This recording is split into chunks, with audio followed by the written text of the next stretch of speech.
जय माता दी दोस्तों, कैसे हैं आप सब। दोस्तों, ग्रह गोचर के दृष्टिकोण से देखें या ज्योतिषीय दृष्टिकोण से देखें तो सितंबर का माह बेहद ही महत्वपूर्ण रहने वाला है, क्योंकि इस माह में कई ग्रह राशि परिवर्तन करेंगे। साथ ही साथ इस माह में पितृपक्ष भी प्रारंभ हो रहे हैं और साथ में जिस दिन से पितृपक्ष की शुरुआत हो रही है उसी दिन साल का दूसरा चंद्र ग्रहण भी रहने वाला है। और आप सब ये भी जानते हैं कि चंद्र ग्रहण हो या सूर्य ग्रहण, उसे अशुभ समय माना जाता है, जिसमें शुभ मांगलिक कार्य करने की मनाही होती है। धार्मिक मान्यता की अगर बात करें तो ग्रहण शुरू होने से लेकर उसके समापन तक घर में कई नियमों का पालन किया जाता है, पूजा पाठ की मनाही होती है।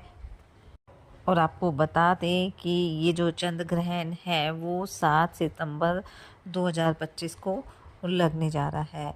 और ये जो चंद्र ग्रहण है इसे भारत में देखा जा सकेगा और भारत पर इसका पूरा प्रभाव रहेगा, इसलिए इसका सूतक काल भी मान्य होगा। अगर चंद्र ग्रहण के समय की बात करें तो ये जो चंद्र ग्रहण है वो 7 सितंबर 2025 को रात्रि 9:58 पर शुरू होगा और इसका जो समापन है वो रात्रि 1:26 पर रहेगा। ये पूर्ण चंद्र ग्रहण होगा जो भारत में नजर आएगा और ये जो चंद्र ग्रहण है वो कुंभ राशि और पूर्वा भाद्रपद नक्षत्र में लगेगा और जिसका प्रभाव सभी लोगों पर रहने वाला है। और इसी दिन से पितृपक्ष की शुरुआत भी हो रही है।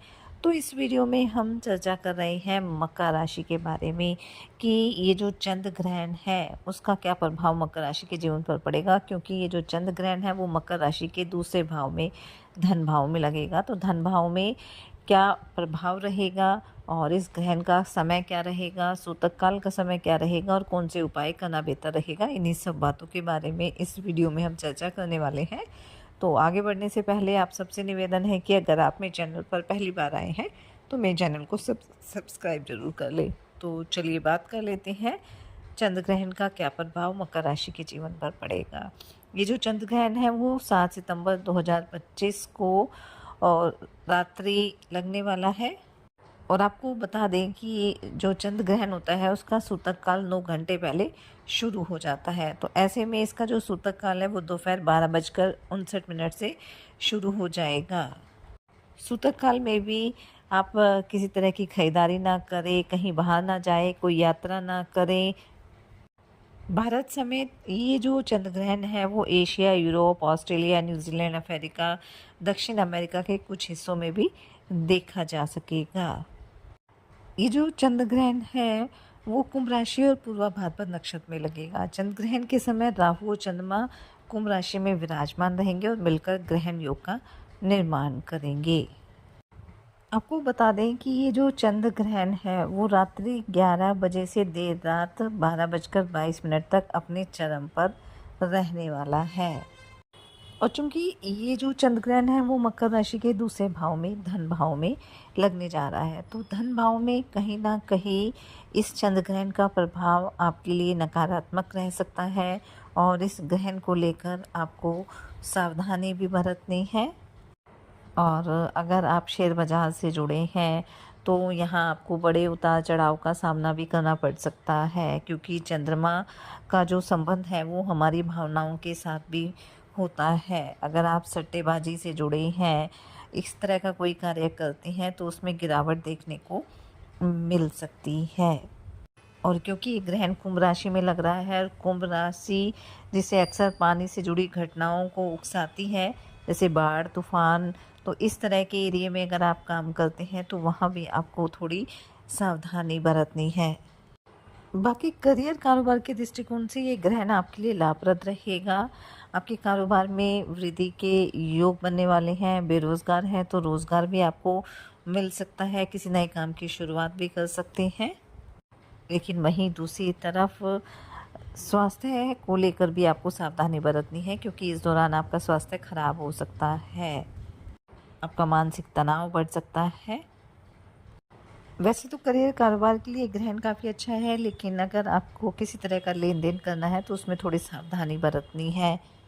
और बड़ी मात्रा में धन का निवेश करना चाहते हैं, जैसे कोई नया प्रोजेक्ट शुरू करना चाहते हैं, कोई नया कारोबार शुरू करना चाहते हैं, तो उसमें आपको अपने बड़ों की सलाह ज़रूर लेनी है। किसी भी तरह की जल्दबाजी नहीं करनी है। अगर इस अवधि में आप किसी को धन उधार देते हैं तो उसके फंसने की संभावना रहेगी, इसलिए कोशिश करें कि इस दौरान किसी को भी धन उधार ना दें। विद्यार्थियों को भी इस दौरान अपनी संगति का ध्यान रखना होगा, क्योंकि संगति की वजह से आप किसी गलत काम में फंस सकते हैं।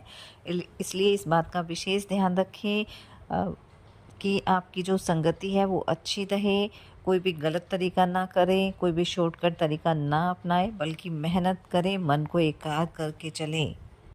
और साथ ही ग्रहण वाले दिन आप कुछ सावधानियां भी बरतें और आप दान अवश्य करें, क्योंकि ऐसा कहा जाता है कि जब चंद्र ग्रहण की समाप्ति के बाद दान किया जाता है तो उसका जो भी नकारात्मक प्रभाव भी होता है वो ख़त्म हो जाता है।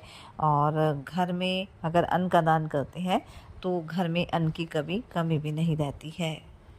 चंद्रमा का संबंध दूध और दही से माना जाता है, इसलिए चंद्र ग्रहण के दिन आपको इन चीज़ों का दान करना चाहिए, क्योंकि इनका दान करने से मानसिक शांति और परिवार में सुख शांति बनी रहती है। इस दिन अगर किसी यात्रा पर आपको जाना है तो उसे टाल दें तो आपके लिए ज़्यादा बेहतर रहेगा। और घर पर ही मंदिर के कपाट बंद रहेंगे सूतक काल में, क्योंकि ये पूर्ण चंद्र ग्रहण रहने वाला है, जिसे ब्लड मून भी कहा जाता है। और इस दौरान बस आप मंदिर के कपाट बंद करके मंत्र जाप करते रहें, भगवान की भक्ति में अपना समय व्यतीत करें। इस दौरान महामृत्युंजय मंत्र का जाप भी करें, इससे आपका स्वास्थ्य अच्छा रहेगा।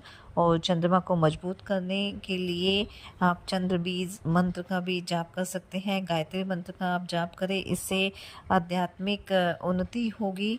और ग्रहण के बाद आप ज़रूरतमंद लोगों को सफ़ेद रंग की चीज़ों का दान आप अवश्य करें। और ग्रहण समाप्ति के बाद राहु केतु की शांति के लिए आप कुत्तों को या गाय को भोजन कराएं। सूतक काल में भी आपको पूजा पाठ या कोई भी शुभ कार्य नहीं करने हैं। वहीं गर्भवती महिलाओं को घर से बाहर निकलने से बचना है, और घर पर भी रहें तो आप सुरक्षित रहें। अपने खाने पीने की चीज़ों में तुलसी के पत्ते डाल दें, इससे भोजन की जो पवित्रता है वो बनी रहेगी। और ज़्यादा से ज़्यादा अपने इष्ट देव को याद करते रहें, इससे मानसिक शांति आपको मिलेगी। ग्रहण की समाप्ति के बाद गंगा जल से अपने घर में छिड़काव करें, और स्नान करने के बाद आप पूजा पाठ करें, ज़रूरतमंदों को दान करें, जो भी आपकी सामर्थ्य है। इससे जो इस ग्रहण का नेगेटिव प्रभाव भी होगा वो भी समाप्त हो जाएगा। साल का दूसरा चंद्र ग्रहण आपके जीवन में खुशियाँ ही लेकर आए, इसी मंगल कामना के साथ जय माता दी।